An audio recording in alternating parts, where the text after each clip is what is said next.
Hello YouTube, good evening, welcome to this Sunday night episode of FPL Family, and you're going to join us for the next, we've got 20 minutes or so left of the Merseyside derby. Of course guys, we're going to be getting into all things game week 30, we're going to be talking about, obviously, Arsenal, should we be now just ignoring them completely, Wolves, how many Wolves do you want in your team, etc, etc, and of course we'll be talking a little bit about how the game week has gone and what you think about it guys. So get in the live chat. We are going to have a bit of a watch-along first, though. A bit of a watch-along first. We've got 20 minutes left of this game, and you join us, guys, just as actually Joel Matip goes off and Dejan Lovren comes on. Now, Sam, tell me the rule here, right? Because Klopp had already used his 3 substitution opportunities. But I think because one was at half-time, it's okay, because it wasn't breaking the play. Right, okay. The chat will tell us, I'm absolutely sure. I think.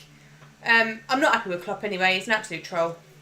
Yeah, so you had Salah in your unlimited transfers bench boost team, right? Because he said on whenever it was, Wednesday, Salah's fine, fit to play. I know. Absolutely hate him. Well, Me and Klopp, we're done. The one thing I will say is that both don't protect him. Don't. Both Salah protect him. and Robertson did miss a few training sessions, so there was a slight risk there. Both fit, both fully fit. Where are they both? Klopp? We've certainly missed Robbo down that side. Chat, let us know what you think about the balance in this Liverpool side tonight. It's I think John Barnes spoke about it at half time. He was talking about the fact that the relationship between the wingers and the fullbacks hasn't quite been there tonight, which I too absolutely agree with. I thought Minamino did okay first half. What did you make of his performance? I didn't see much of the first half, did I? Because I was popping the monkeys to bed. Oh, yeah. But yeah, I mean, to be honest, what I've watched has been pretty not very exciting. But to be honest, that sums up a lot of these games so far. It's great to have football back, but I'm not. It's just they're not quite.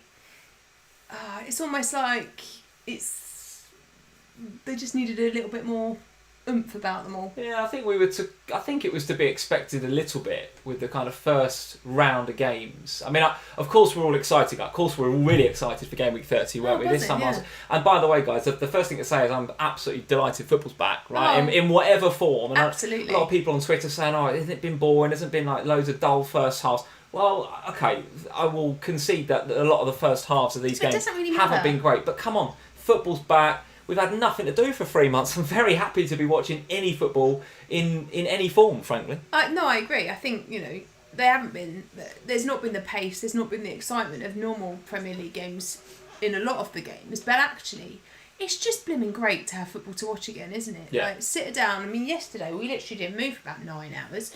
Most of the no, we didn't, did we? We sat down to watch Leicester at lunchtime and then we're still there in the same positions as when Crystal Palace played that night. Yeah. So, but it's been great. I mean, this game today, I think because it's a derby, normally this stadium would be absolutely bonkers, wouldn't it? The fans would be on the case, they'd be urging the teams forward. Without the fans... Yeah, John Barnes was saying that again at half-time, wasn't he? Yeah. Yeah, without the fans, I do think that maybe the atmosphere in games suits. like this, it does make a difference, I think. And they were saying it yesterday. They were saying it yesterday lunchtime in the Watford game. That actually, when Leicester scored, there would have been a real kind of drive from the Watford fans, and then when Dawson scored that wonder goal, there would have been that real atmosphere and excitement, and I think that's what's missing. Craig Cathcart. Sorry, Cathcart, yeah. What a bicycle kick, by the way. He ain't ever scoring a goal like that again. No, and I think that's what's missing in this game as well. It's that crowd involvement. It's the 12th man that everyone talks about, isn't it? Yeah.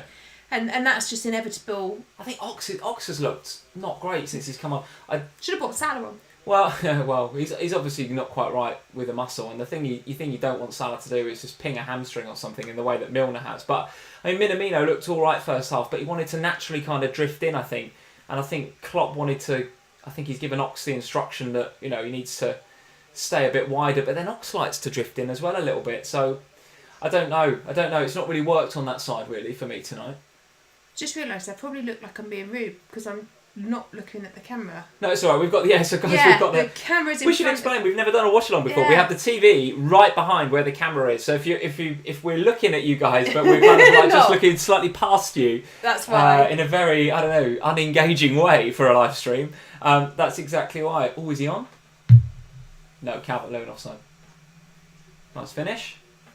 Let's get in the chat. Let's see who's here. Josh is here. How are we doing, Josh? Hey, Josh. Trent on for 3 bonus, he says. Yeah, I looked at that, Josh, but I wasn't going to mention it because, don't count your chickens and all of that. Mark Dorney, awful game. Yeah, it's not been the best, Mark, is it? I tell you what. Not been the best. Today, what has happened today? Because until fantasy-wise, today's been a bit of a damp squib. We'll come to all that for sure because it's been a roller coaster this weekend, isn't it? Game week 30 got us all excited to start with, and now it's been a bit. Yeah, today especially. Hit and miss today. Let's see who else is in.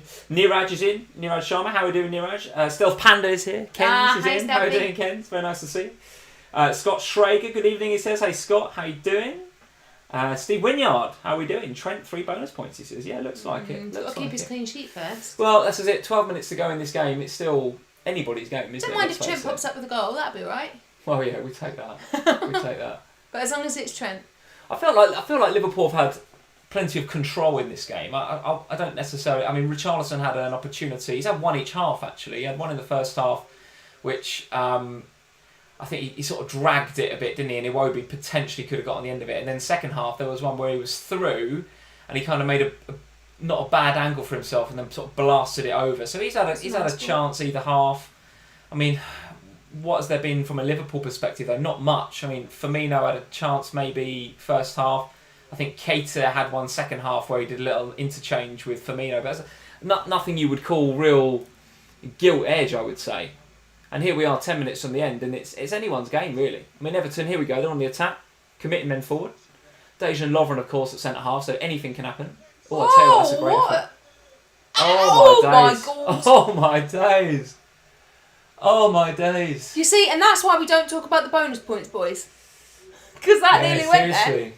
Ooh. Seriously, look at Lovren. What a crap defender he is. See, I tell you. Calvert-Lewin with a cheeky little back heel. Tom Davies with a follow-up. He should have Post comes to Liverpool's rescue. Goodness me, that was close, guys. Do you not have anyone else on the bench you could have put on bar Lovren here? No, well, we've already lost Milner and put Gomez in at... it's actually a really good interception. It's a really good tackle by Gomez, because that's going in otherwise. Oh, great. Really good tackle. Well, this is what happens in these games, isn't it? This is what happens when it's 0-0 and you don't really... Oh, my goodness me. Far post, Calvert-Lewin, just wide. Just wide. I must admit, when I was looking at my team for next week, during the break, because obviously I was free hitting this week, and we'll come to that, guys, obviously, during the live stream, I looked at what my team was going to be like for 31+. And obviously Calvert-Lewin's in that team. Is he in your team at all? No. Or will he be in your wildcard? Probably not, I guess. No, well, I must admit, I'm looking at the way that Norwich defended this in game week 30+. I mean, how wrong was I about Norwich? We'll come to them in a bit. But got absolutely stuffed at home.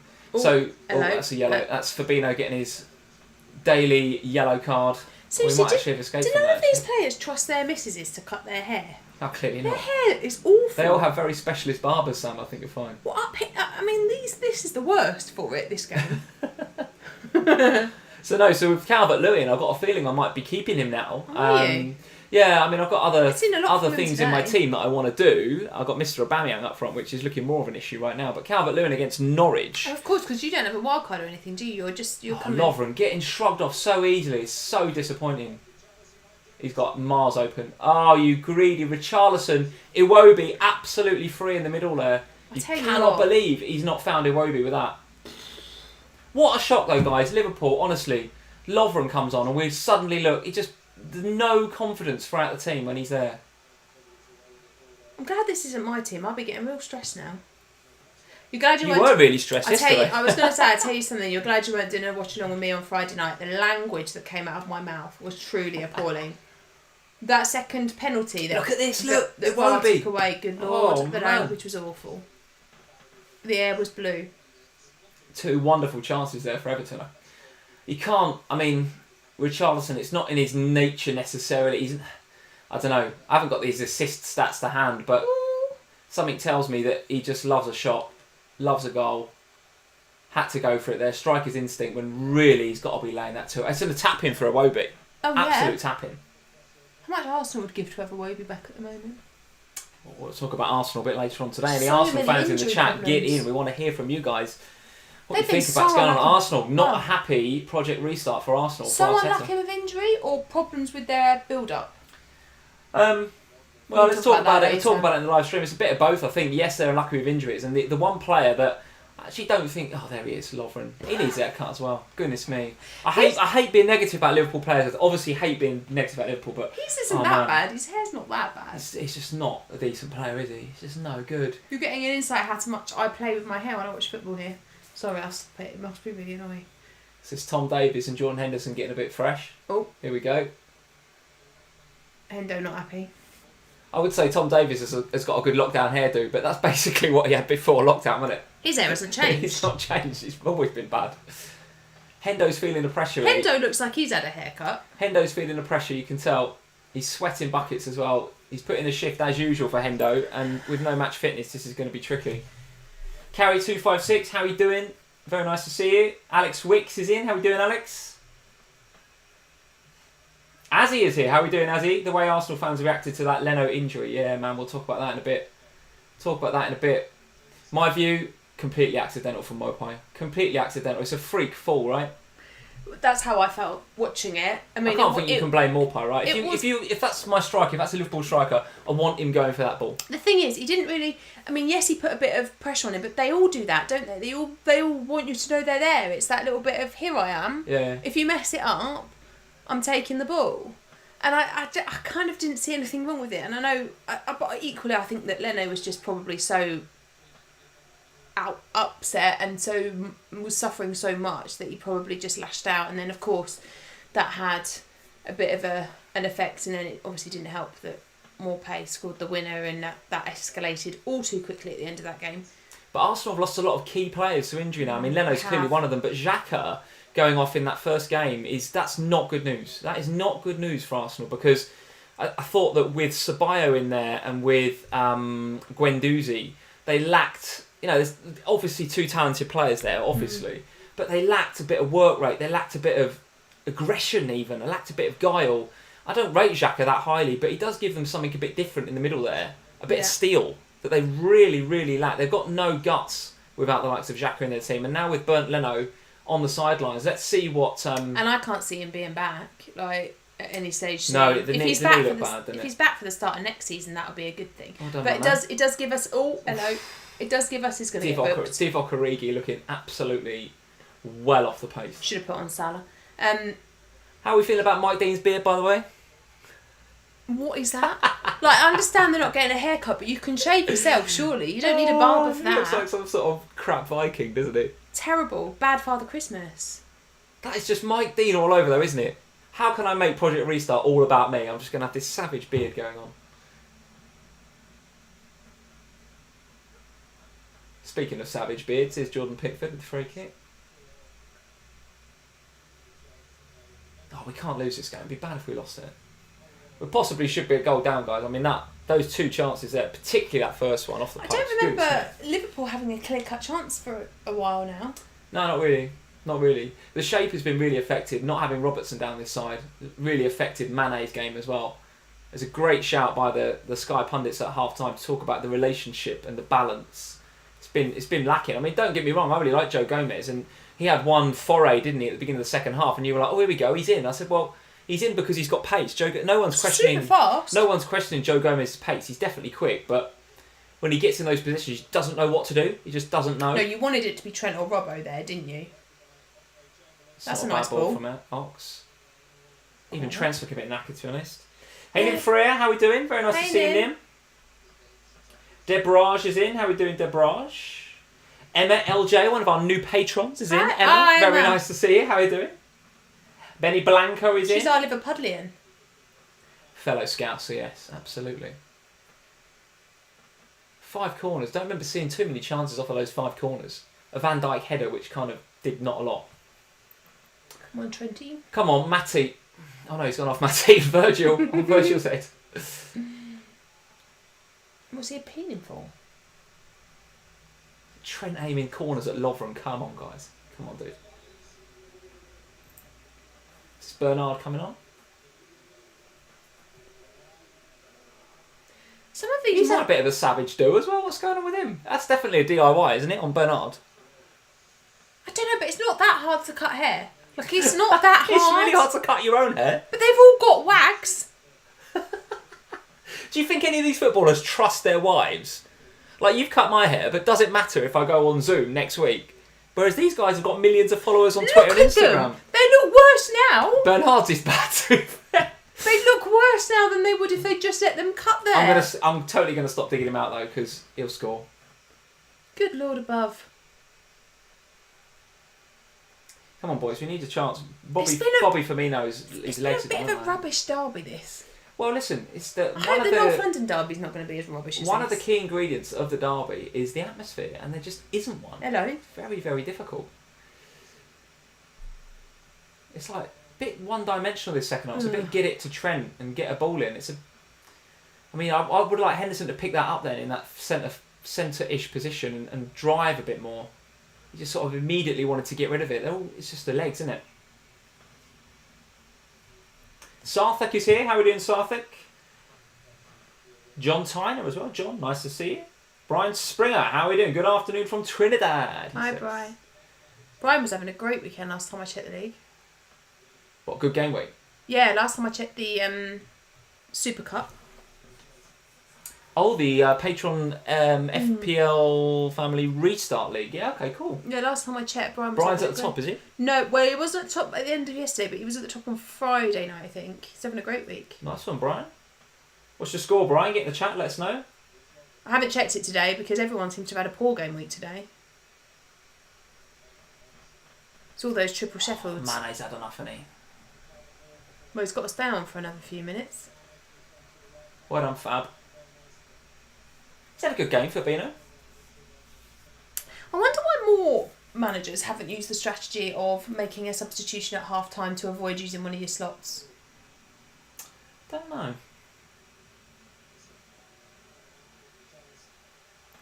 What do you make? Obviously, the guys in the chat saying, bad game and first half of games has been a bit boring and stuff. Oh, Richarlison's hello. down. Richarlison, a knee issue. Doesn't look good for him on his knee. Let's have a look.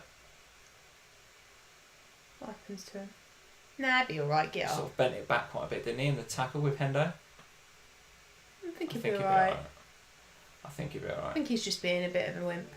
What do you make of the games then, over the course of game week 30? You think first halves have been devoid of, never mind goals, been pretty difficult to even get chances and any action, right?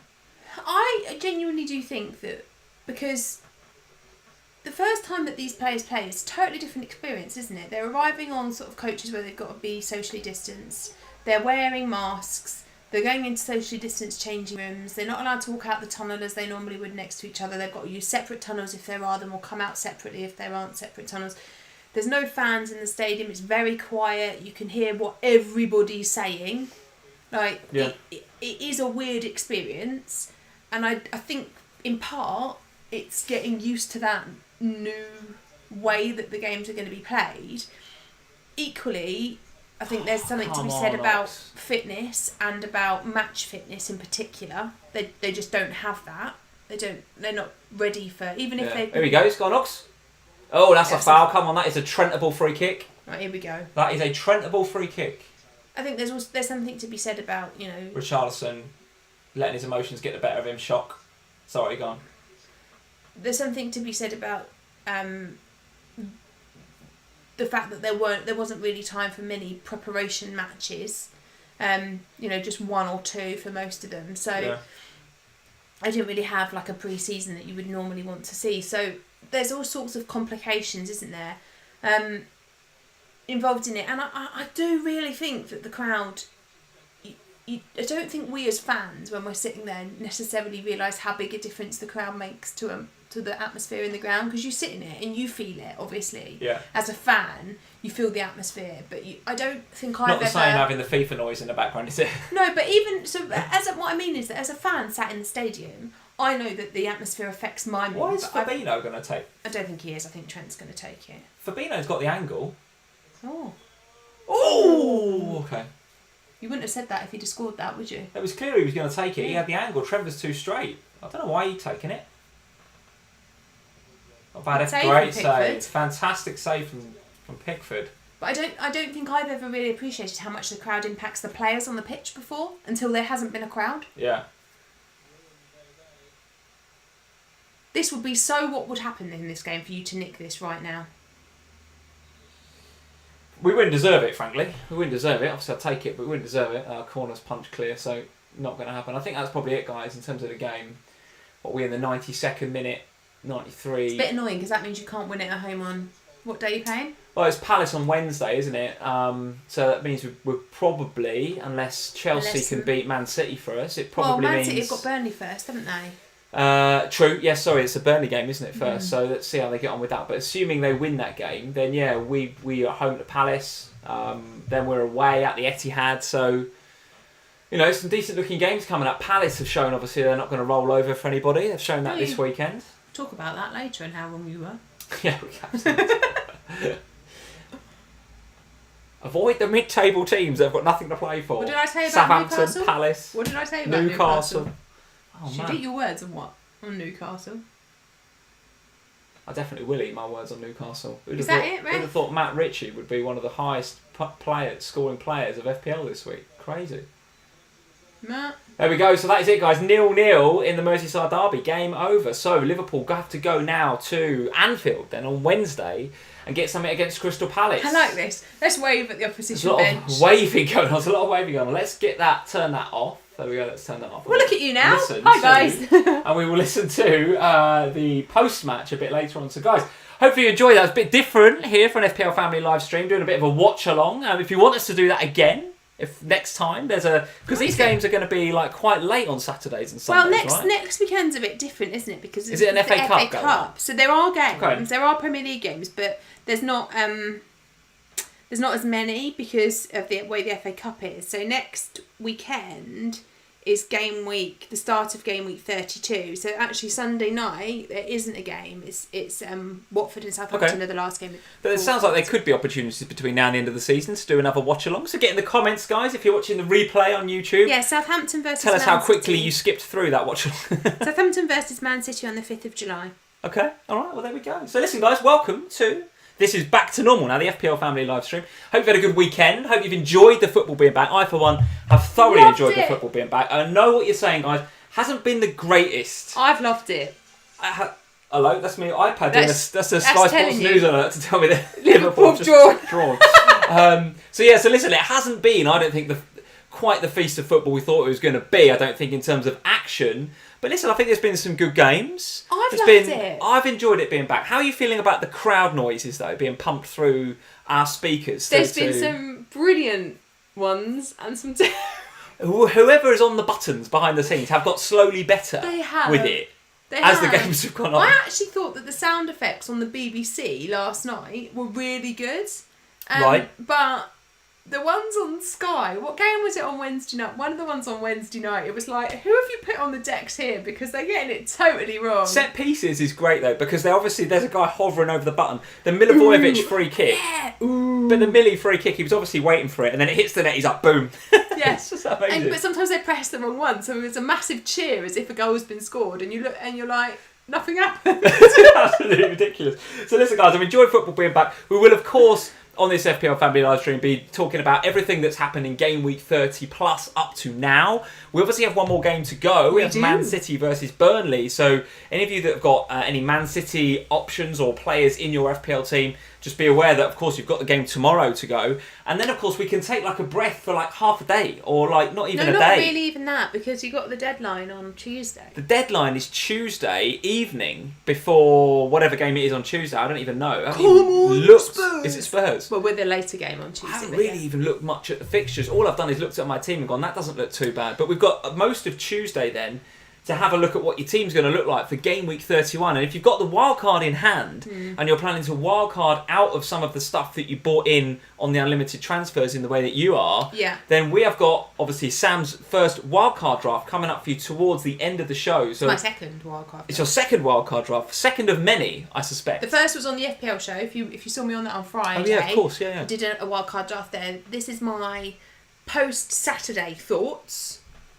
There will be another one later, probably tomorrow, which is my post-Sunday thoughts. Because actually, there's been thoughts that have changed since then. So just to update on where we are for Tuesday then, Leicester versus Brighton is the early game at 6 o'clock. So there's a 5 o'clock deadline for changes and transfers and all that 5 good o'clock? stuff. Okay. Yeah, before the mighty Spurs later. Okay, very good. I'm just going to log in to FPL so that I can see the scores from earlier. Wait a minute, let's go to my team and we will do that in just a second. We'll go through the scores. Yeah, I'm just looking at the fixtures. Oh yeah, so this was, we had a conversation on Fantasy Football Scout video, didn't we, about if you're playing your free hit, it's all out Wolves, Man United and Spurs, isn't it, with a few around the edges. So we will talk about the fixtures in a little bit of detail later on, guys, but we of course have to look at some of the action that went on in game week 30 and some of the players that you might want to look for then going into game week 31. Before we do that though, we've got to do our usual saying hello, so let's say hello to a few people. We're going to keep it brief though, because we've said hello to a lot of people already in the watch along. Hopefully the transition wasn't too loud for you there, guys. John Tyner is in. Hey John, how are we doing? Junaid's channel is in. How are you doing, Junaid? FPL Nim Free, who we've said before. She's on 107 at the moment. Nice, Nim. 107, Nim. Nice. Josh is here, as we said before. How are we doing, Josh? Liam Pereira is here. MZ Ludo is a name we haven't heard actually for a while, MZ. So welcome back to the FPL Family live stream. FPL Flynn is in. He's saying extremely frustrated. That, I think, is the overriding feeling of the day. One of frustration. I think you'll find that is the feeling across the majority of the FPL community. Right. So I wouldn't necessarily take it to heart, because I think the majority of us are in that boat with you. Okay. All right, Liam Healy is here. How are we doing, Liam? Very nice to see you back. FPL Companion is here. How are we doing?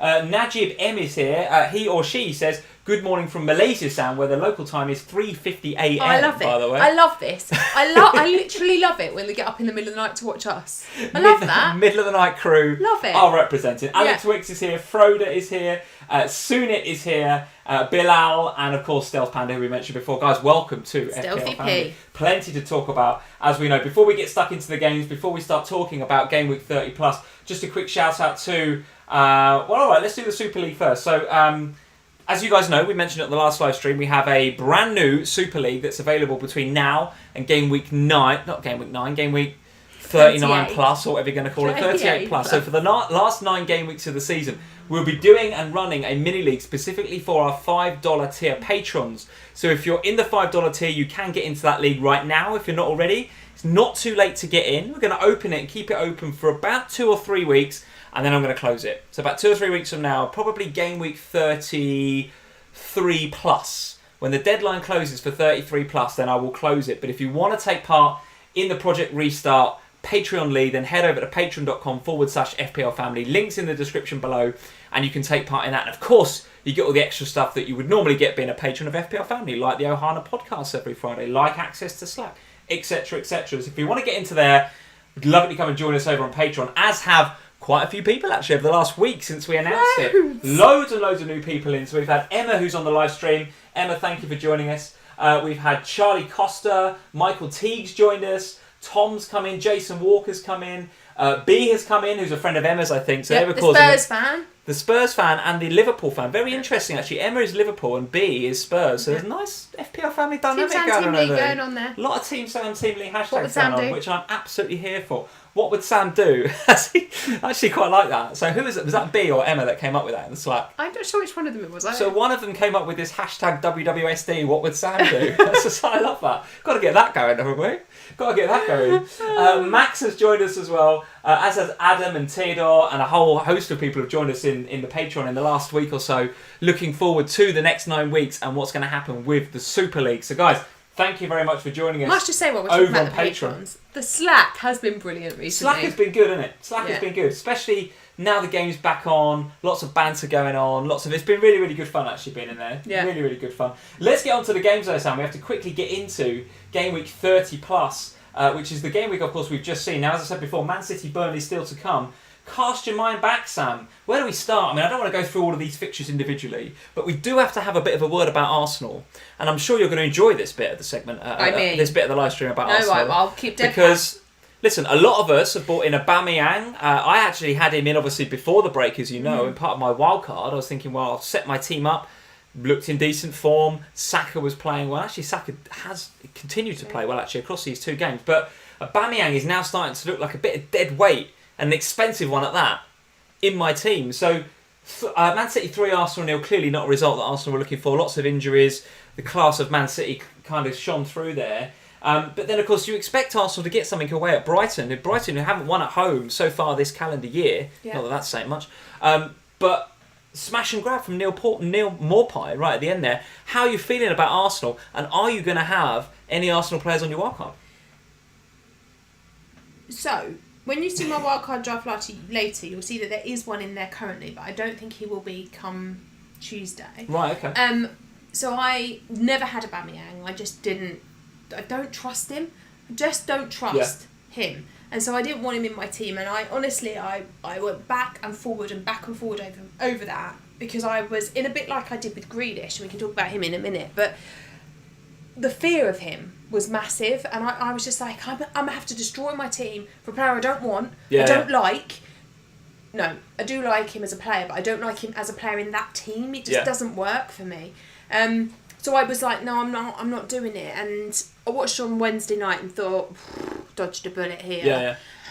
With thoughts to yesterday when they played again, thinking I've done the wrong thing. But actually I just didn't think he looked very effective.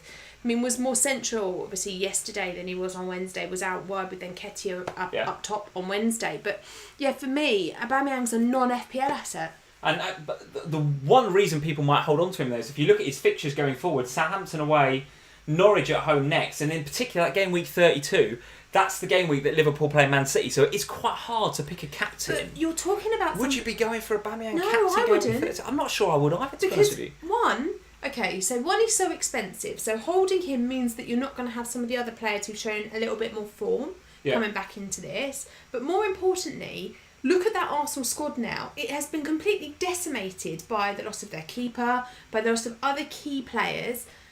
What is happening in terms of David Luiz and the sending off and the atmosphere around that club? For me, it just doesn't feel like a club that I want to invest 11 point million in a player. Like, it's a lot of money, and I'm not seeing the value in that. Now, I can see the value in Saka, because I thought he actually looked pretty good, didn't he? And I thought he had 2 good games, and I thought Nketiah had a good game against Man City on Wednesday evening. He had a good half an hour. In the half an hour that Arsenal actually did all right at the beginning of the game. I wouldn't say Nketiah had a good game. I think he did have a good game. I think given what was going on with the rest of the Arsenal team, I think he and Saka were the standouts in that game. Which, when you're talking about differentials and cheap picks, then great. But I just don't see that there's enough going for the team as a whole at the moment.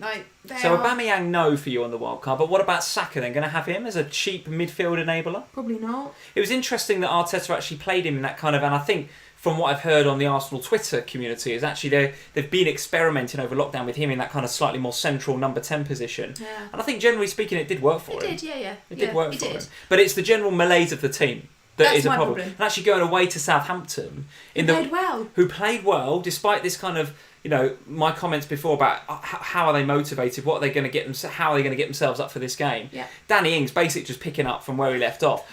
Picking up from where he left off months back, because he was in a bad form, wasn't he? That's true. Yeah, that's true. He had a bad period, and he's come back like. Danny but I would fancy Ings against the Arsenal back line now, wouldn't you? No Leno. But there's just David Luiz might play. That's a red card, so he can't, right? But I don't know. Would he be back? No, I don't think so. Just missed the Brighton game. I don't think so. For me, I'm not looking to invest in Arsenal now, but I am invested. I have Saka. You keeping them? And I have Aubameyang. That's a lot of Arsenal. But listen, those guys have come back into my team, so I've got to decide what I want to do with them. And at the minute, I do want to sell Aubameyang. There's no doubt about it. I do want to sell him. However, if I look to sell him, the one I would like to have is Jimenez. Yeah. But right now, I have Jota, Doherty, and Patricio. Hit coming for you then. So there could be a hit incoming for me in this game week. There could be. Otherwise, I've got to look to do Aubameyang to somebody else. But I don't know if there was any other strikers that really caught my eye this game week, but we'll come to them in a bit later on. So Arsenal a little bit of a soft avoid right now. Man City, on the other hand, obviously we wait to see how they get on against Burnley, but look pretty good against Arsenal, right? Look pretty good. Kevin De Bruyne doing Kevin De Bruyne things. Okay. Was the sensible captain choice, I think, this game week. However, with Aguero being benched and again coming on for 10 minutes, literally could have had 2 goals easily in that 10 minutes. He won it at the side netting that I'm sure was in, and then one where he hit the post for Foden to follow up with, so he got the assist for that. I would think that he is going to start against Burnley, and if I had him as captain in game week 30 plus, with that game to go, knowing that he just came on for that 10 minutes, I'd be relatively happy. I'd be comfortable with that, I think. Yeah, me too. I'd be okay with that, because he's going to get the start, surely, against Burnley. I had the armband, as most of you know, on Aubameyang until Wednesday, and I moved it Wednesday lunchtime on the basis that You had the captaincy on Aguero, not Aubameyang. Sorry, on Aguero. On Aguero, yeah. Did I say Aubameyang? You said Aubameyang. I've never had Aubameyang. It's all that Aubameyang chat. I know. Aguero. Had it on Aguero until lunchtime on that Wednesday, and I moved it on the basis that I had the fear that Pep was going to give Aguero 60 minutes. Yeah. And then I thought, if he gives him 60 minutes, what happens in the Burnley game? And I just didn't want 60 minutes and then 30 minutes. Like I just felt very much like I wasn't going to get my full wealth out of him, whereas I was pretty sure that Kevin De Bruyne was going to start both the games and probably do well. So that's why I went there. But, I mean, I have, with the exception of KDB, taken all the other two City players out of my team. Right, okay. Yeah, how many you got coming back in? Well, no, I've got just KDB. Yeah, just KDB. And I think if I was going to look for an Aubameyang replacement and go to Aguero, that's something I could look at. But right now... Manage minutes, though, I think. Well, yeah, so there's that. And the fact that, there's an FA... I think they're still in the FA Cup, right? And I think the next game is against Chelsea. And Chelsea didn't look too bad either today. Right. So, not thinking that I really want to invest in them right now. I'm kind of happy with just having KDB. And if I was going to have... if I had the three, like I have to had on the free hit, like I've had Sterling, KDB, and Aguero this game week. If my team was coming back to me with those three in it, and I had a choice of those three as captaincy each week, I would still go KDB. Yeah. KDB for me just looks like the one to have as captain. If you're going to have a Man City captain, it's KDB. So why do you need the others? That's how it feels to me. That's how it feels to me. Let's talk about two other clubs that look highly investable right now. Spurs won. Manchester United won. In particular, Manchester United galvanised by the return of Pogba, I thought. I must admit, Spurs, I thought, played really well that game. Thanks. However, when Pogba came on, I remember sitting there telling you need to just weather that storm for 10 or 15 minutes. That Pogba sort of like spurt of enthusiasm with him coming on. It's just like, but he lifted the team, I just remembered my reaction to Pogba coming on. And I was just like, this, and I couldn't sit still on the sofa, and then I was up, and I was swearing at it. Oh, it was awful. But yeah, you're right. I mean, Pogba, I thought was... He come on and changed the game completely, and you could see the other players like, right, we've got arguably our best player now on the pitch. He pinged one over to Martial or Rashford. Like a half volley pass, it was amazing, and then he basically turned Dyer inside out for the penalty, didn't he? He came on and made a difference, no doubt about it. And I think so. From a Manchester United point of view, there were. Obviously, there's Pogba came on, did Pogba things, but old Pogba, who we loved as an FPL asset, things. And I see absolutely the potential in investing in him. But for me, it was Bruno Fernandes again that stood out in that game. It wasn't the most exciting of games, I think, for maybe the first 70 minutes or so. But none were really across the game week, frankly. No, but what I thought was really interesting is that both of those teams had, in a way that the others haven't in some of the other games, those two, they had a plan, they had a strategy, and they played it, both sides, in the way that they'd kind of been directed to. And I felt, watching Manchester United, that there was a real... A determination in them, and they looked really good. And for me, Bruno Fernandes is the absolute one to have. All right, FPL Companion is in. He's saying, I hate watching Martial. He doesn't move. I could never own him. So how are we feeling about investment in Manchester United across the board then? So, well, across the board. So I think if you're looking for someone to partner Bruno Fernandes with, because I think from an FPL perspective, he is looking like the one to have. Yeah. I mean, set pieces, penalties, gets in amongst it, bursts. A number of times I saw him burst into the box. I'm like, I was worried because this game, obviously, he's coming back into my team now, but it wasn't in my free hit. I did try and get him in there, but it would have meant taking Trent out. So I don't know. Maybe I've come out about even there. I don't know, but it was not good. It was uncomfortable viewing not having Bruno Fernandes in my FPL team. Agreed. In my free hit, because he is one of those players that his avenue to points is so varied and so many. So if you're looking across the Manchester United fixture, so Sheffield United next. Now, listen. Egan got sent off, so he's out. No Henderson. No Henderson, because he can't play. The other dude at the back, O'Connell. Doubtful. Right? So Sheffield United look a bit broken at the back going into that game. They've got to go to Old Trafford. Now, I don't think they've become bad defensively, Sheffield United, just because they've got a few players out, but it will make a big difference. But they weren't great in the last game against Manchester United because they didn't have Henderson. True, that's true, yeah. And actually, if you look at the Man United fixtures going forward after that Sheffield United game, which we've just said is probably going to be a bit easier than the fixture difficulty rating suggests. Now, I think. You've got Brighton away, then Bournemouth at home, and Villa away, and Southampton at home. The Man United fixtures look absolutely unreal. One thing I will just say that was really interesting to me, if you're talking about people to have alongside Bruno Fernandes, because I'm in the camp that one Manchester United is not enough, and I'm still in the camp that one Manchester United is not enough, having watched them on Friday night. Yeah. Is that it did not look to me, when that second penalty was given, that Fernandes was taking it. Rashford made a play for it, didn't he? It looked very much like Rashford was taking that penalty. Why is that? What's going on there? I don't know. And Manchester United fans, Josh is there, Amy Fan TV is he in? I don't know, Steve's in.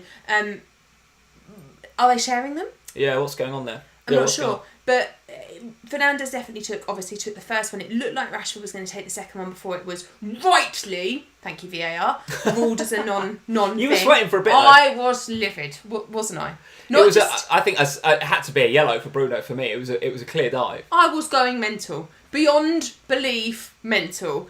Because having watched, obviously, the Hawkeye fail on Wednesday night, I was like, if they give this, I am going to go through the roof. So go on then, Bruno captain for next week. How are you feeling about that? I think... Liverpool at home to Palace, but Bruno captain at home to Sheffield United. I honestly think, having watched Sheffield United today, knowing that they've now got no Henderson, no Egan, potentially no O'Connell... An extra game in their legs, which is... An extra game that'll be heavy at this stage. Which we already saw, and we can talk about this as a factor in a minute, we already saw from Arsenal, Sheffield and Aston Villa how quickly they tired Villa in looked these so games. leggy too. They looked Sheffield gone. United did as well. After about 50 minutes, they all looked dead. Yeah. So that's a big factor now. So obviously it's a factor for every side because we're all going back into second games, but it's even bigger for Sheffield United, Aston Villa, we haven't seen Man City yet, but Arsenal, because they're they're in their third game. So for me, Bruno Fernandes looks like an absolutely great captain shout. And I think generally speaking about United, there is a good feel-good factor around the club right now because of what Rashford's doing off the pitch, because Pogba's coming back. Those fixtures, I would be surprised if they didn't get top four with those fixtures. I would too. And they were on a really good run before the break happened. That kind of Ollie wheels falling off had all disappeared. There was none of that negativity. I think the Manchester United fan base, from what I'm reading, seem to have come back very positive that this could be the turning point. And obviously the Pogba situation seems to have resolved itself. So to a degree, yeah. I feel very positive about Manchester United. Okay. All right. The Luke Guy 7 is in. He's saying Bruno said after that they're sharing penalties. So okay, there we are. They're sharing. Going with Rashford and Bruno, Frodo is saying, interestingly. Let's see what else you guys are saying. Dan Frost is in. Pogba or Richarlison in my free hit team. Well, there's only one choice there. At the minute, it's looking like maybe a punt on Pogba isn't too bad. And of course, he's still a bit of a differential. Talk to me about Spurs, though. We did a Fantasy Football Scout video where we were talking about mid-priced midfielders, and I chucked a few out there from Spurs. I said, well, probably Dele Alli is probably a little bit out of that bracket. But you could look at Lo Celso and Mora and Bergwijn, and immediately, and this was obviously before the Spurs and Man United game, you went, of the three, I would pick Bergwijn. And I was like, okay, interesting, you'd go for him rather than Mora. And you were saying, yeah, he's looked good in training, and he's looked a naturally fit guy, and Harry Kane's come out and said a few things about looking forward to playing with Bergwijn. And then he, of course, gets the goal. So what was it that you saw about Bergwijn? And I'm interested to hear what your... in fact, no, I don't want you to tell me what's happening with Spurs players on your wildcard. We'll come to that a bit later on, but I'm starting to feel like it might be lacking a bit of Kane and might be adding a bit of Bergwijn. Am I right? You just said I didn't want me to tell you. I think Bergwijn is honestly one of the best players I've seen put on a Spurs shirt in a very long time. Why do you have to do this? No, genuinely. Why do you just go and... I give you an opportunity to just say a player's decent and you've gone off into the stratosphere. No, I do. Genuinely. I think there's some good players at Spurs. I think he's got potential. No, honestly, I do.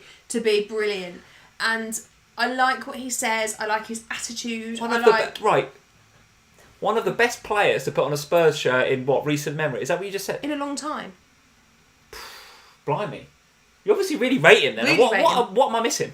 Everything. What is he that good? Is he any good in FPL though? He doesn't take Yes. penalties, set pieces or anything. Is he good? Did you watch him on Friday night? Did you watch him get a goal? Listen, David De Gea's got to save that I under don't- normal Well, circumstances. Did you listen to Roy Keane? David De Gea I didn't did. on the coach. I tell you what, I did listen to Roy Keane. I'll tell you what, it was a bloody highlight of my weekend. I thought it was absolutely brilliant. We were laughing so much. I was in tears. Like, Roy listening to Keane, Roy Keane. if he wasn't in a Sky studio, but instead was on a park bench with a bottle of White Lightning with that hairdo having a rap, Honestly. you would have said that would have been. It was Evra as well, just winding him up. Evra was just like afraid a little bit. Everyone just going up. Would you put him on the bus, Roy, like that, just giving him a little smile? And Roy Keane was just getting so incensed at it. It's absolutely brilliant. But I really rate Bergwijn. Right. I rate his fitness levels are good. His speed across the board is good. His understanding of the game is good, and his relationship with Mourinho. I don't know how, because Mourinho having a relationship with him is difficult, but it's really there, and I think he's guaranteed to start. I don't think Mora is. Let's see what the live chat's saying about your outrageous comment there, Sam. Ad Whitfield is saying, can Bergwijn replace Son to save the money? How you feel about that? Yeah. Oh, yes he can, Ad Sam is saying. Chris De Gea should have saved the shot, so yes. Steve Winyard just says, Sam at it again.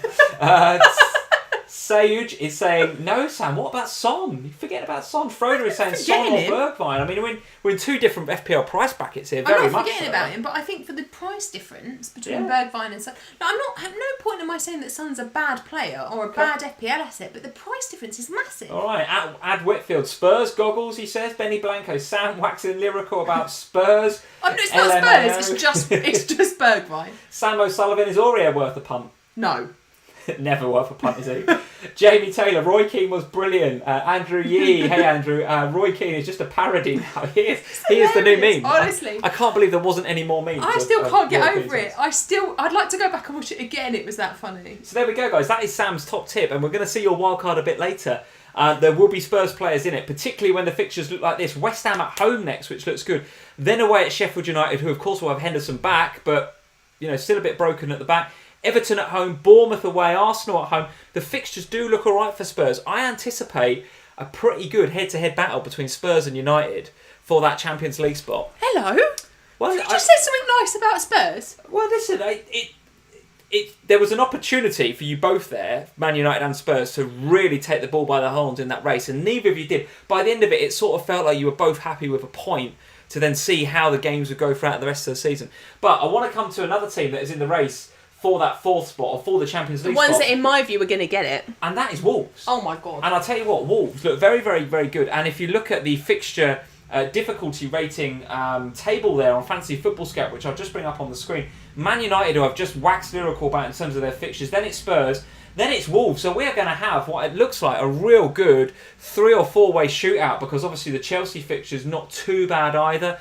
Can you discount Sheffield United at this stage? I don't know, possibly. But Man United, Spurs and Wolves, that is going to be a really good battle. And with Leicester dropping points as well, maybe the tide is just starting to turn. Talk to me about Wolves. The fixtures are really good. Jimenez at it again. Adama Traore at it again. Doherty at it again. We've got to be doubling up on Wolves, haven't we? Honestly.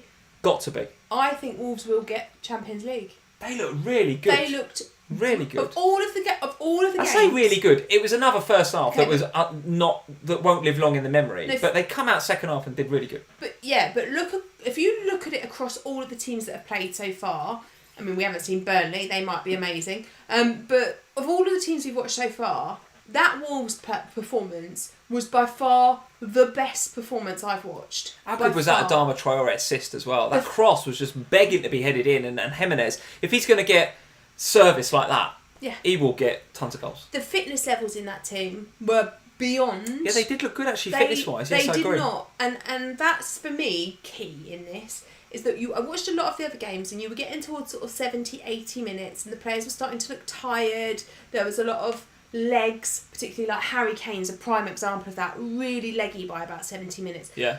Wolves, I didn't see any of that. They were playing, and they were playing. Yeah, it was hard playing. And like Adama Traore, that man, if he's going to... My issue with him is he going to start him? Because if he's going to come... I mean, if he's going to come off the bench and get assists, then great, but... We've just talked about the potential for Bruno Fernandes to be a game week 31 captain at home to Sheffield United. Jimenez at home to Bournemouth you have to be looking at that, don't you? Well, Bournemouth looked because Bournemouth looked shocked, guys, by the way. I thought Bournemouth were pretty tragic. One of those teams that I thought, again, a bit like I've been saying about Norwich, which obviously was wrong as well. Said a lot of wrong things over the break. If Howe could have got them going, they really need to get some momentum and win the first couple of games. Get going. They just didn't. Norwich and Bournemouth both looked like dead men walking. Bournemouth looked really bad, didn't they? Both. So against Wolves, who look good, back at Molineux, it's going to be tough for them, right? Adama Traore rested, if that was the right phrase. I don't know. I haven't really seen if there was anything wrong with him or not. The one thing I will say about Traore is Didn't look like there was anything wrong. is so... But the guy is so muscular. I mean, there's so many muscles for him to potentially pull there, isn't there? Let's face it. Enormous. He's just freaking huge, isn't he? Enormous. So it's like when he comes on, it's just like... And he's bombing down the wing like that. Yeah. The potential for that guy to ping a hamstring must be very high. So Espirito Santo must be looking at that going, right, I want to just... shoulder, though. That seemed to have kind of... The shoulder thing seems to have disappeared, yeah. But again, Doherty, I mean, you have to be looking at Doherty now for your team, don't you? Well, I've got to say, I got a bit lucky because... I did. Because my last minute transfers that I was making, it freed up some cash, didn't it? So the Samatta down to Nketiah thing freed up some money. And so it freed up exactly enough money to upgrade Sayas to Doherty. So I was like, sod it, it's done. I'm doing it. Because I don't really care about Nketiah. You play twice, you get 3, whatever. But Doherty, that felt like... That was the player I wanted but couldn't afford. So he came in, and my first wildcard that I wrote prior to that Wolves game had Doherty go back out again for one of the cheaper Wolves assets. Okay. And I sat there and I watched that and I was like, over my dead body, will that man ever leave my fantasy team again? No, I think he looks really, really good. Looks really, really good. And as we said in the live streams in between, while we were doing the break, or when we said last week, Doherty before the break was getting into those positions. He was foxing the box kind of fullback. It's absolutely insane. So he's a lock in my team. Absolutely lock in my team. As he is in, he's saying Traore fits into that impact role nicely, potentially off the bench impact role, maybe. Yes. I think there's more to him than that, to be fair. But actually, Chris in the live chat is agreeing with him. Adama is Wolves' secret weapon to come on rather than somebody that's going to start potentially. Well, let's keep an eye on that. The Luke guy, thank you for the super chat. From the Luke guy 7, he's saying Rashford for Vardy or Ings for Dominic Calvert-Lewin for a -4. So he's looking at taking a hit for next week. Do you want to bring Rashford for Vardy? So Rashford in for Jamie Vardy, I think, or Ings for Dominic Calvert-Lewin. So he wants to bring Rashford or Ings in, I think. And he's got Vardy or Dominic Calvert-Lewin going out. So of those two, Rashford or Ings, who would you prioritise? Well, this is where it becomes difficult because I prioritise Rashford over Ings, but I prioritise getting rid of Calvert-Lewin over Vardy. Yeah, okay, but money-wise, you can't really do that. I think Rashford is the one to prioritise. I do too, but the Leicester fixtures are all right, and Vardy didn't look too bad. Yeah, maybe. Maybe. FPL Companion is saying, all right, you can talk about your Jimenez's and your Doherty's and all those. He's saying, well, Neto for next week, Lee. Watch this space, 0.2% owned. I mean, goodness me. There's a lot. Neto? He's pretty cheap, and I mean, what an unbelievable finish that was as well. Quality. By the way, absolutely unbelievable finish. And of course, as you know, guys, we know Kelly Sommers pretty well, don't we, from the PLP, the Premier League Productions and stuff. Big Wolves fan. She really rates Neto, really rates him, and says that I think the manager does as well. So I completely agree with what Companion is saying here. I think Neto is going to see more minutes. So if you're looking for a differential, looking to go against the grain of the Jimenez's and the Doherty's and the Traore's, maybe Neto is one to have a look at. As well as... If you're going to triple Wolves, maybe. I really don't think that you should be without Doherty and Jimenez. Okay. All right, so that's Wolves. I don't think triple's a bad idea. We absolutely need to be looking at Wolves. So those are the teams with the top 3 fixtures going forward. What a race! So it's looking really, really good. One team that I do want to touch on because their fixtures look really, really good as well. And I hate to keep talking about fixtures, but given where we are with the season as it is, and it's difficult to look at form right now, although we've got a bit of a feel for it based on one game. I want to throw Newcastle out there. I want to throw Newcastle out there because you said it last live stream, and I said, you've got to be kidding. They are in that bracket of undermotivated, can't be arsed, etc., etc. And you went, no, you've got to be looking. And as usual, Sam, you are absolutely right, because not only have they smashed a leggy-looking Sheffield United 3-0 today, with Matt Ritchie not only getting on the score sheet, but getting an assist as well, and a clean sheet, because he's classed as a defender. Yeah, we had a big long chat in the Slack about Matt Ritchie. Not only have they gone and smashed Sheffield United 3-0, but their fixtures coming up are Aston Villa, who look as you say, a little bit dead. Bournemouth, who look dead. West Ham United at home, who look dead. So the next 3 for Newcastle look insane. So many people will be looking at United and Wolves and Spurs. Do not overlook Newcastle, I don't think. Please don't. Yeah, genuinely, I really... And I might have gone mad, but over the break, once the training restarted, I was watching what was going on at Newcastle, and it all seemed quite positive. There's all this chatter about the potential for a takeover and a new manager and all of that kind of stuff, and all of that builds into this kind of atmosphere of I've got something to play for. How good was Saint Maximin today? Yeah. Good. I think he's a really nice player, you know. And I do genuinely think that there is something in Newcastle at the moment that is building towards something new. And in which case, I think they are one of these teams that, because we know that there is likely to be a shorter gap between this season and next season, there's got to be something built now in order for next season to start well. All right, Notorious and Early saying, get Matty Ritchie, FPL companion. Ritchie at 5.3 is nice if you've got a spare million over Lascelles. So interesting to know, companion, whether you think he's worth that extra million. Adam Wheeler is in, he's saying, I've got Lascelles. So Lascelles pretty popular in the live chat. We've had a couple of super chats, one from Emma. Thank you, Emma, for the super chat. She is saying, and you like this one, Sam, take a hit for this next week. Salah and Bolly out. Doherty and KDB in. Can't believe you haven't got KDB already, Emma. Okay, yeah, if you haven't got KDB, that's essential. But don't. Doherty, yes, as well, right? But also be careful of leaving yourself short on Liverpool. And why am I telling the Liverpool fan this? Before. Yeah, Salah out, Emma, come on. Before Palace you've won the league. Yeah, maybe. Needed him today, didn't we? Another super chat from Liam. Thank you, Liam, for the super chat. Very much appreciated, mate. Let's see, where else can we go? We've got to wrap up these fixtures pretty quickly. Anywhere else you want to go, Sam? I think we should cover a quick mention for Palace. Go on, because, I know that they were playing a really terrible Bournemouth side yesterday. Patrick Van Aanholt with an assist. Yeah. Not only is he assisting Katie Hopkins off of Twitter, well done PVA, but he's assisting goals at the weekend as well. So looking all right. And I think I kind of, and this is where I made a mistake, I listened to Lee and all of this chatter about ignore Palace because they're in mid-table. Listening to me is a mistake. Yeah, if you haven't figured that out already, FPL family, yes. Listening to me is a mistake. I listened to Lee a bit with Palace and I didn't really pay much attention until I looked at the league table and realised they're now level on points with us. Are they really? Yeah, and I looked Does that at mean it. you're mid-table or Palace are in the fight for top 4? Shut up.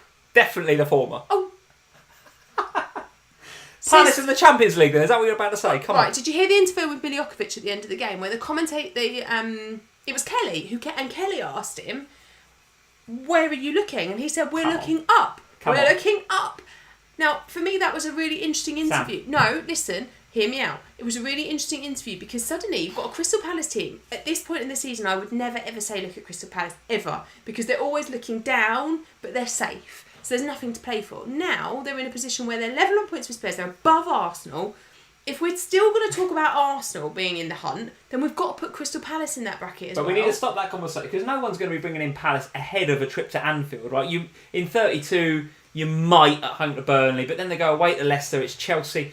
Fixtures look difficult for Palace. You're not going to invest in a Miljovic or a Zahari unless you're going really rogue. I wouldn't say you should invest in Zaha, but there are potential options there. Jordan Ayew as a Jordan Ayew enabler, maybe, right? Jordan Ayew is one that I am looking at for my team. Goodness me.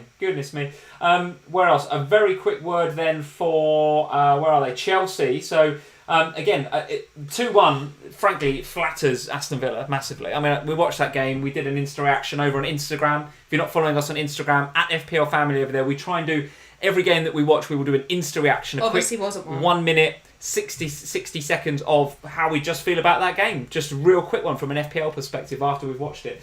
And Chelsea completely dominated that game. How they were 1-0 down at half-time was ridiculous, frankly.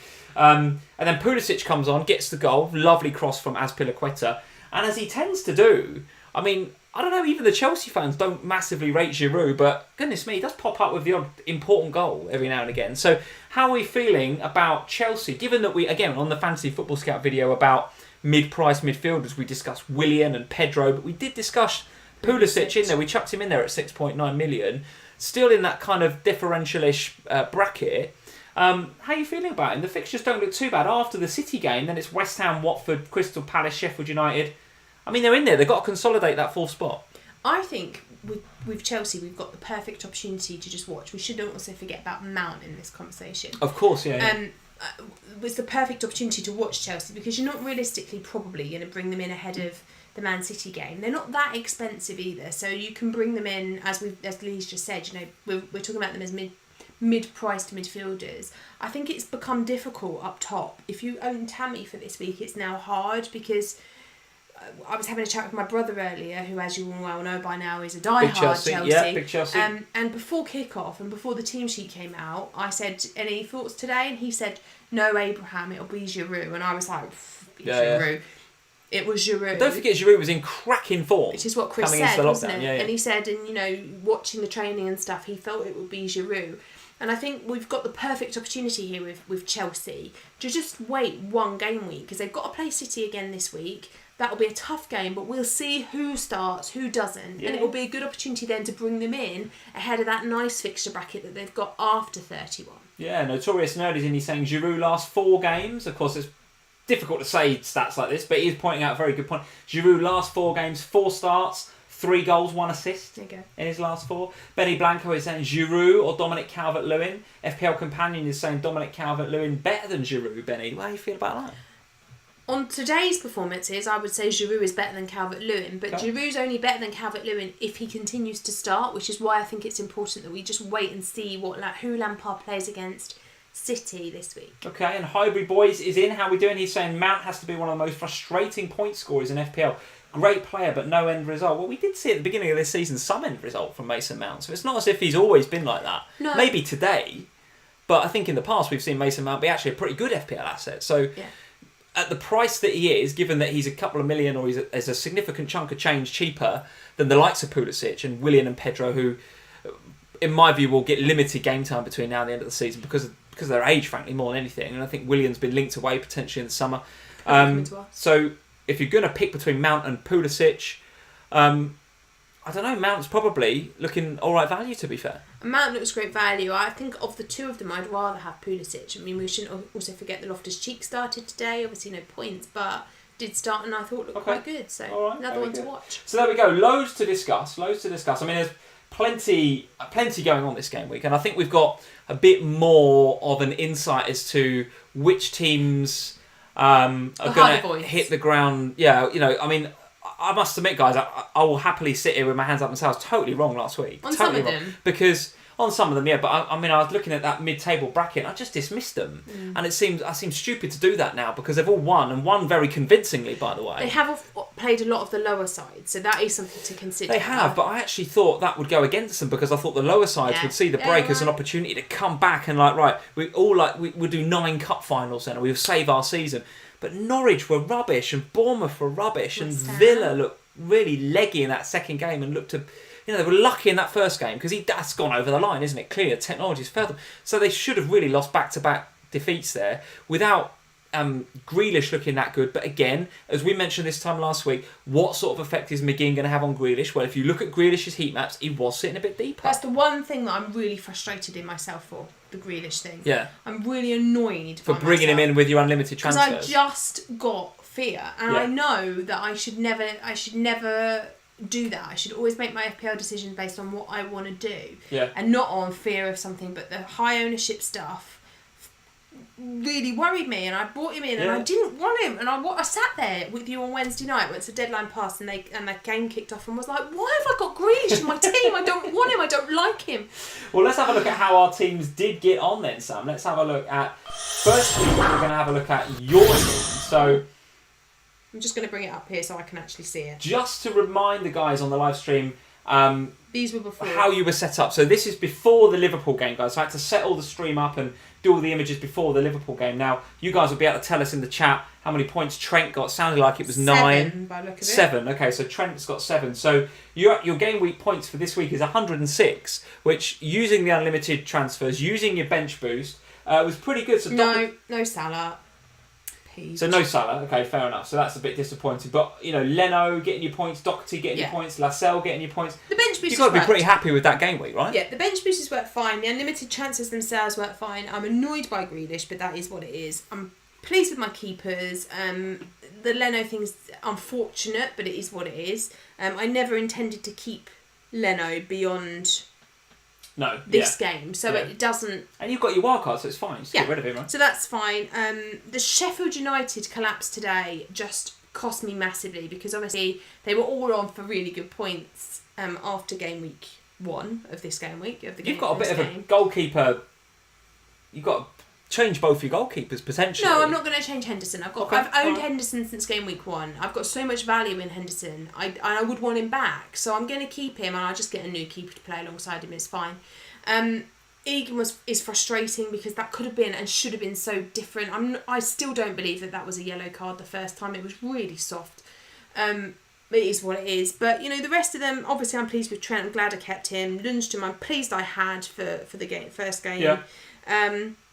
Still got my captain, obviously, to play again in KDB. Mahrez and Aguero to play again. I think, Aguero, I'm fairly safe he's going to get to start that game. Mahrez, I would expect to get minutes in that game. Whether he starts or not, I guess we'll see. Pleased to have Doherty. Lascelles, pleased I kept him. Obviously, Jimenez is just an absolute legend. So 99 points is going to be, an FPL companion is saying actually Trent maybe got 8 now. Oh no, he actually corrects himself and says 7. So it is 7 for Trent. Yeah. He's got 106 points. Total points 1,841.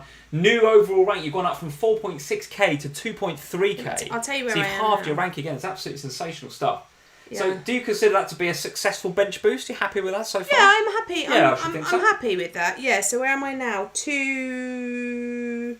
Yeah, 2-2. 2.2k, okay. Yeah. With, of course, De Bruyne to play captain. And Mahrez and Mahrez to play, Aguero to play. So, with a fair wind, you're going to be up in the 110s, 120s, you'd hope, right? Well, I'm on 106 now. So if I don't hit 120, I'll be disappointed. Because in theory, KDB should be getting at least 6 for a clean sheet and 2 points. Because that's KDB, that's what he does. And he's my captain. Yeah. So 3 doubled. He's going to get at least 6, you would have thought. You'd hope so, yeah. And then Aguero and Mahrez, we'll see what they get. But yeah, I'm fairly happy with that as a restart. I don't think you can knock it. It's a green arrow and a fairly big, at my end of the where I am, that's a fairly big green arrow though, yes, isn't it? Well. Any game week that halves your rank is a good game week. It's good, It's a good game week, no doubt about it. And, it brings me that bit closer to the top 1k. I think I'm about 18 points away from it now. When I started the game week, 28 points away from it. So that's decent enough. Yeah, well, Tracy helped us in. How are we doing, Tracy? Tracy. She's saying, well done, Sam. 2.2k is absolutely amazing. And I Want Goals 15 just says 99 points. Bloody hell. So it's a lot of love in the chat for your team tonight. And it's looking really, really good. And of course, now going into 31, and we'll show your wildcard or your second draft of the wildcard team. Every opportunity to go flying into that top 1k with a bit of luck. Let's hope so. With a bit of luck, let's see. My team, for what it's worth, is looking actually not too bad. So free hit team, right? This is my free hit team, guys. So I didn't play any of the unlimited transfers, as you guys would have heard on the FPL show and on this live stream last week. I was planning to completely ignore the unlimited transfers because I was pretty happy with my team that was coming back. And I stand by that. I look at my team now that I've got in the app, my bus team, if you like, for game week 31 plus.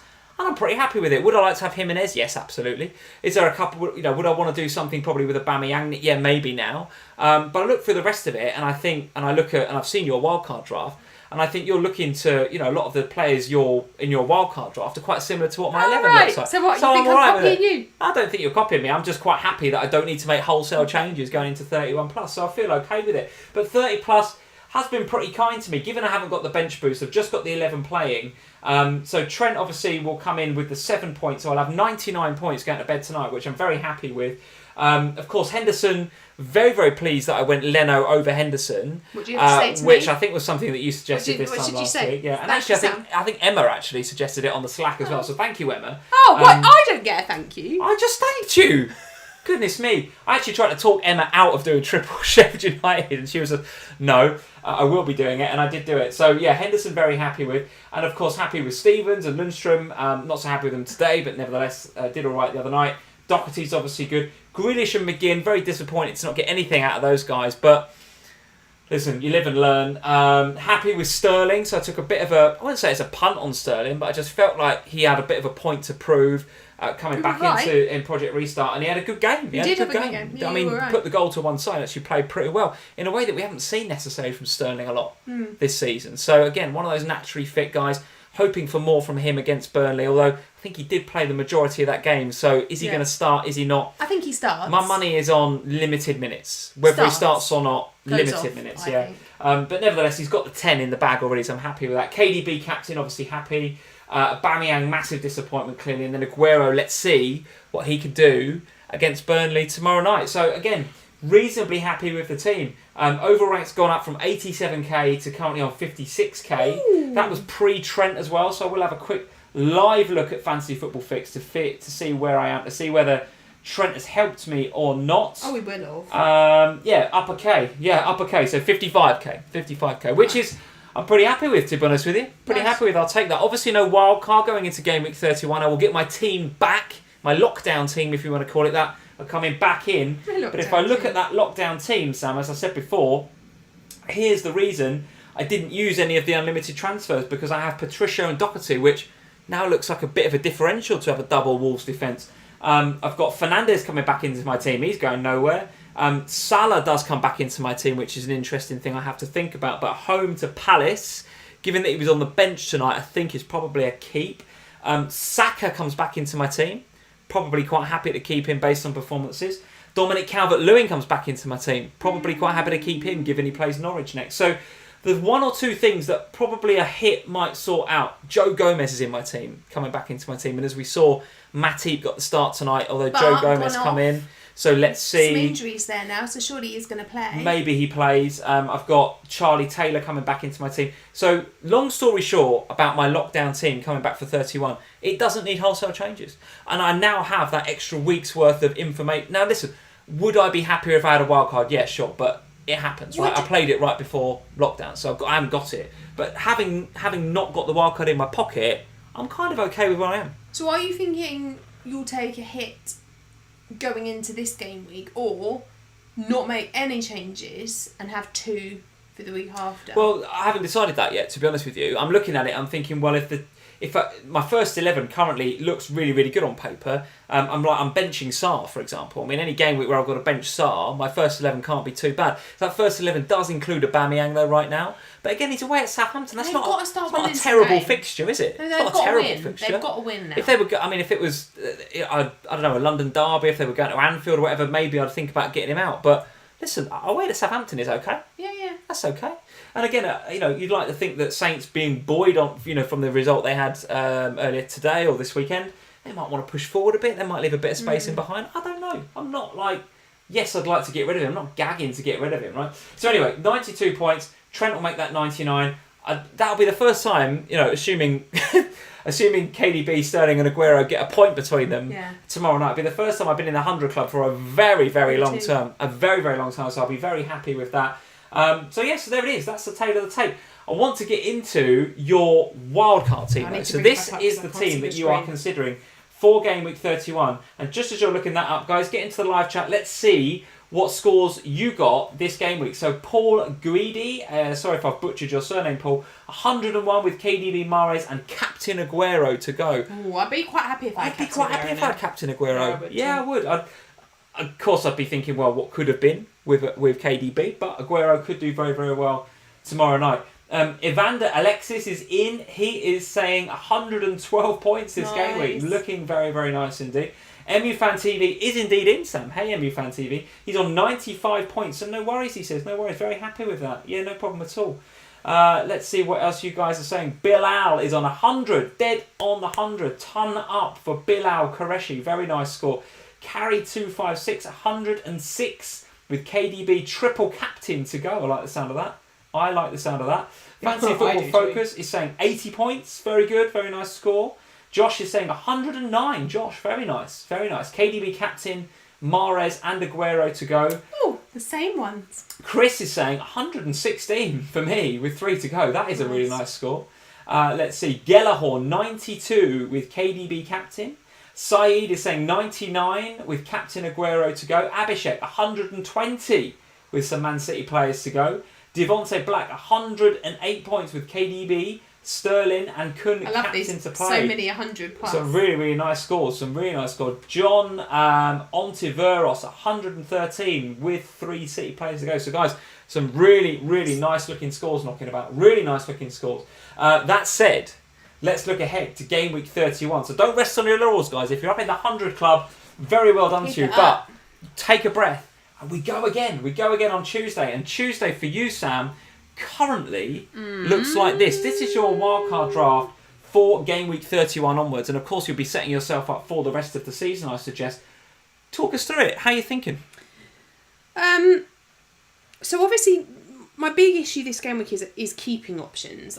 Because I don't have Henderson to play this week. That means I need a second keeper. So if you watched me on the FPL show, I didn't have Pope. I had Moore, who was the Sheffield United keeper that played in the last game against Manchester United when Henderson couldn't play. Sure, okay. But there is another keeper option there, so I was slightly concerned that I might get the wrong keeper and then not have a keeper. So I've sort of fiddled about and so we can see if we can get the guys in the live chat, budget. by the way, are saying, Sam, we cannot believe, Sam, that you've gone straight to the first thing you want to talk about is the goalkeeper. Well, start at the back. Shadi is saying, where's Harry Kane? Mark O'Leary is saying, a Spurs player. Benny Blanco, no Kane. Wow. Well, I started at the back. Mode is saying Son or Bergwijn. Sam, we can't believe that you haven't started talking about Kane. Alright, we'll go up top. Let's talk about Kane.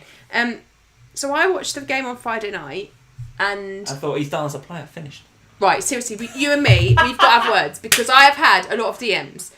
You and me... Oh my God. You are in so much trouble, by the way, and you've just reminded me of this. I totally forgot that you've said on Twitter... Yeah. Not is done as an FPL asset. Is done as a player. I didn't say that. Are you having a laugh? I didn't say that. What I said was... No. Are you having a laugh? By the way, I'm sorry for all the people, all the Spurs fans I triggered on Twitter. Done as a player? That was a proper trolling comment, and it got a lot of likes actually. But a lot of people were saying, "Are you what? I would have told you to absolutely." And by the way, I said finished as a player ? It was a question. No. It was a question. I Sam. got pictures of it. It was not. It was not a question. Oh, I've got a lot of people don't really like you. You just wind them up. You deliberately wind them up, and I'm not happy about it. By the way, I'm not happy with you. You know, Sam's not happy. By the way, guys, when the finger comes out and you start wagging it at me like that, like some sort of old Italian housewife. Well, imagine not happy with you. What? No one likes you. Imagine if I come out with to you and said that one of your players was done not just as an FPL asset, it's done as a player. Our team is about to win the league, Sam. We are current European champions. None of our team are done. Didn't really see much of that today, did you? Didn't see much league winning potential there today. Come on then, let's see this. What's going on this team? Come on. Right, so I've taken Harry Kane out. Not because he's done as a player, but because I don't think he's fit there yet. I don't think that yet there is match fitness in him, and I watched him, and what I saw is that for the first sort of 45 minutes, first half really, I was like, yeah, I'm still on the Kane train, I'm happy with this, I think there's, it's fine. Yeah. And then it got to about 55 minutes, and I, believe me, was watching him very closely. Yeah. And the legs just went, and you could see that the fitness wasn't there, and I was watching him thinking, all that's going to happen here is he's going to start dropping back and he's going to defend. And that's exactly what happened because he just didn't have the legs. And then what we saw is... He started winning headers in his own box, didn't he? And you're like, ooh. And he was on the pitch to defend by that point. And what we then saw is that it was up to the likes of Son and Gedson Fernandes and Lo Celso, who'd come on by then, to do the I like him, by the way. Yeah, do you think he's dead as a player or...? Giovanni Lo Celso is absolutely alive as a player. Right. I think he could be a very good player for you next season. Great. Well, I'm glad you think somebody is. So they were up top. So I watched it very carefully, and so I then was sort of looking at my fantasy team, and I was thinking, do I want a player? Oh, and it really hurt. Do I want a player that's got 50 minutes up top and then going to stay on the pitch? He's expensive in FPL. Do you know what I mean? It's not like he's a 7 million, 8 million striker. No, he's 10.8, so he's going to cost me a lot of money. Yeah. And that was my fear. So I was looking at that team thinking, I just don't know. And then I looked at Son, who I thought had a really average game. Really average. Mm. And I thought, I don't really want you either. It was those mid-price midfielders that really came to the fore because I am feeling okay, but I actually thought Lamella had a good game. Christ. I had a good game.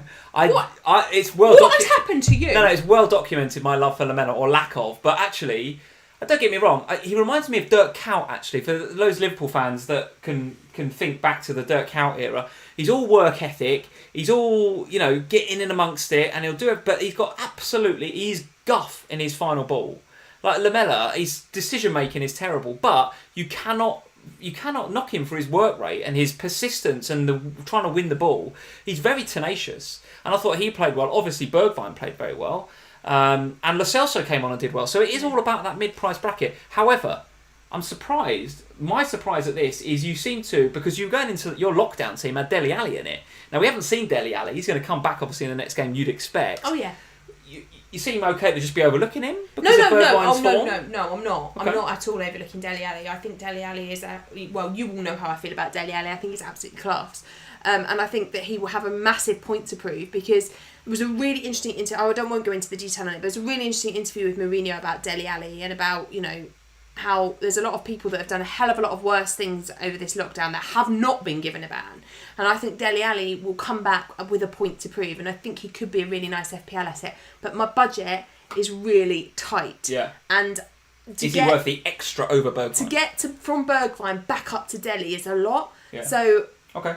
That's why Bergwijn's there now. So Bergwijn's put my phone down in the stress of dealing with you and Harry Kane. So I need well, to just as you're bringing your phone back in, Steve Wynyard, thank you for the super chat. He's saying Kane is the most expensive CDM in the game. It's starting to feel a bit like that. It's never mind starting to feel a bit like that. He's been like that for some time, in my opinion. Right, let's move on. Let's move on from Spurs. So, who else have you got? So I've obviously brought Fernandes straight back in again. So doubling up on United, Fernandes and Rashford. Yeah. Okay, nice. I'm all aboard the United train, and I'm all aboard. I like the sound of that. I'm all aboard the Wolves train with Doherty and Jimenez. Now I would ideally like another Wolves player, but I'm kind of still a bit undecided on Traore. And obviously, if I have Traore, that means that my fifth midfield spot, which is currently Harvey Barnes. A few people questioning that in the live chat, by the way, Sam. Barnes over Sarr, Barnes over Traore, people are saying. So is Barnes one that might change? Barnes is a placeholder, really, for this game week only, because I really want to bring in a Chelsea player, but I don't really want to bring in a Chelsea player ahead of the Man City game. Right, okay. So my thinking was that Barnes would become a Chelsea player, and I'd have 2 games to decide which Chelsea player. And the Leicester fixture is home to Brighton next week? Yeah, okay. So they've got a home game, which now they've only drawn their first game. They do need to win that game. So I kind of feel like I would want a Leicester player for that game. Okay. I've actually got 2 in this draft, because I've also got Soyuncu. Talk to me about Soyuncu then. So obviously you could go up a bit and have Chilwell after his absolutely fantastic goal the other day, or as the guys in the live chat are saying, young Justin actually played pretty well at full back, and he's a lot significantly cheaper than Soyuncu if you wanted to save some money. Yeah, which is an option, and that's the other thing that I'm looking at, is that ideally Harvey Barnes was strategically there for Mount, and now this was obviously before I watched the Chelsea game today. Yeah. Having watched the Chelsea game today, I'd rather have Pulisic over Mount, which means that I then need to find a bit more money. Yeah. So the likes of Soyuncu down to Justin does look like it might be on. The thing that I'm kind of conscious of here is that I am creating a team which is very heavy up top, which is why I've still got Nketiah, because obviously I've got to bench somebody in those front 7, it's front 8. One of them's got to be benched every week, so I've kind of just decided Nketiah is basically the sacrificial lamb, and he's sit on the bench, but he could yet become Jordan Ayew to sit on the bench every week. This week, I mean, at the moment I'm benching Lascelles, which seems ridiculous against Aston Villa, but it does, I don't know who to drop. Your choice between Salah and Mane, you're going Salah right now. No, well, I was going Salah, but now I'm really unsure about what to do about that. This is going to go to the wire, this one, the decision between Salah and Mane, because obviously Salah also is a bit more expensive than Mane, so I could save myself a little bit by downgrading Salah to Mane. Which would then give me a little bit more budget if I'm looking to upgrade Harvey Barnes to Pulisic from 32. Yes. But I'm very comfortable with the rest of that attacking lineup. So I think having KDB, Bergwijn, and Fernandes alongside Rashford and Jimenez up top, that just has goals screamed all over it. I'm really pleased that I managed to get Doherty back in there, because that was something that was key for me. Keeping Trent obviously so important, because I've got so much value tied up in him, and he is absolute class. That going back to my keeper where I was starting, Pope I just put in there as a placeholder last night. I don't think it's going to be Pope unless I see something world class from him tomorrow, which I don't think I will. There are other options there. The Newcastle keeper Dubravka maybe is a good option. Didn't fancy the Wolves double up with Patricio in there? Well, that's the other possibility, but he is a little bit more expensive again, so then that's taking a bit more budget, and I'm trying to free up budget. So I mean, and the other factor here is that obviously my plan was to just set and forget Henderson for the rest of the season from 32 onwards, so I only really need a keeper for 1 game week, and then they'll probably go out and be replaced by bench fodder. there's a lot of guys in the live chat saying that there's a lot of call in Manchester United right now for Greenwood to become more of an option. Instead of Daniel James, actually, some of the guys in the live chat are saying. So what about, although you'd have then Rashford and Fernandes and Greenwood as well, what about dropping Nketiah for Greenwood in your wildcard? What do you think about that? Maybe. It's kind of a bit of one of those decisions, isn't it? Your third striker spot, your cheap striker spot that's probably going to come way down the line. It's not one that you're going to be spending a lot of time thinking about. But of the two... Maybe. Do you know one thing I really hate? And this is one of the things I feel like you're in a position with at the moment, is that when you go for 3 from one club, if you then get a player who suddenly does really well, stuck, right? You've got a problem. So for you really want Jimenez, but because you've got Patricio, Doherty and Jota already, you can't easily make that swap. So for me, if I've got Rashford and Fernandes, and then I take the third Man United spot with Greenwood, if then Pogba or somebody else, or Maguire, say, at the back, becomes this really important asset, I've got 2 transfers to get there. Whereas if I go with Ayew or Nketiah, they're mostly going to sit on the bench anyway. They're not doing any harm, because I don't want any other Palace or Arsenal probably. So it feels safer somehow.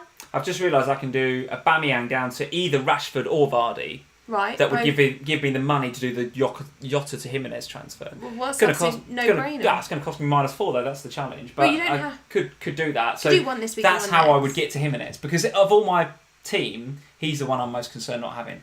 Yeah, and I can understand that. But I mean, there's nothing wrong with your team for next week, so you could easily keep it as it is for this week, roll the transfer, and then do that transfer next week and have Jimenez for the rest of the season. Possibly. So there we go. That is your wild card. As obviously, stay tuned, to at FPL Family over on Twitter and Instagram, particularly on Instagram where you are, because you will be giving obviously wildcard draft updates, I suppose, over the next sort of few hours before we get into it again on Tuesday night. Listen tomorrow. So that is it, guys. Thank you for joining us tonight on FPL Family. It's been an interesting one, because of course we did the watch along at the beginning there, which seems a long time ago now. Hopefully you enjoyed that. I mean, that's something that if we get the opportunity to do again, and there's a bit of a clash with the end of one of the games, then we might do that again. I thought that kind of helped us get in the mood, actually, although I would have liked a last minute winner from Liverpool, but nevertheless. I don't think I could cope with a watch along Spurs though. A watch along Spurs, yeah. You're a bit more emotional than I am when watching football. I'm really emotional, and I think I'd just swear and be like, you'd have to beat me out all the time. I definitely can't swear on it. Anyway, guys, thank you very much for joining us. We've got a busy week this week. Well done if you did well in game week 30, because of plenty of good scores going on there in the live chat.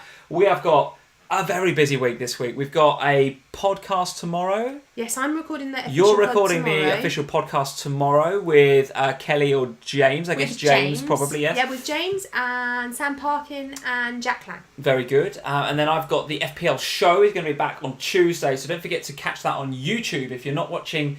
if you're not subscribed to the Premier League's YouTube channel, the intent is for that show to be streamed live. This one will go live on YouTube, and the one that you were on Friday, they had a bit of a technical issue in the background that meant it didn't stream on YouTube. But you can, of course, go and watch the replay of that show.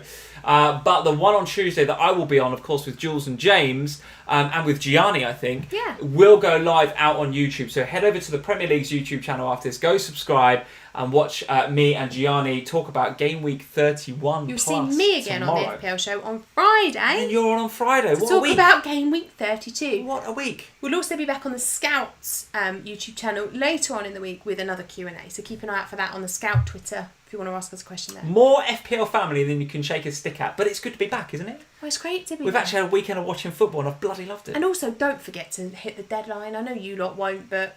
we might. 5 o'clock Tuesday, isn't it? 5 o'clock Tuesday. 5 o'clock Tuesday. That is a weird time because people will just be finishing work and stuff. So 5 o'clock Tuesday, guys. My suggestion is have a look at your team now. Go and do it first thing in the morning. Unless you're wildcarded and then just panic. Out. Panic all the way. Absolutely. There we go, guys. So thank you for joining us tonight. If you enjoyed the show, leave us a like, as I know many of you will do. Loads of likes on the last video. Let's beat the amount of likes we got on the last video. Let's get and one last thing, thank you for voting for us in the Content Awards. There was a lot of last minute votes on that. So fingers crossed now, that's all we can do. Voting is closed for the FCAs, guys. So thank you for those that voted. Yeah, absolutely. But leave us a like before you go. Hit that subscribe button if you haven't already, and make sure you hit the little notify bell so you know that we're on, because we're going to be on every single Sunday, 8 p.m. or 8:30 p.m. I should say now. We've got this new schedule with the teams playing late on a Sunday. So guys, thank you for joining us. Leave us a like and we will see you next Sunday. Cheers. Bye guys.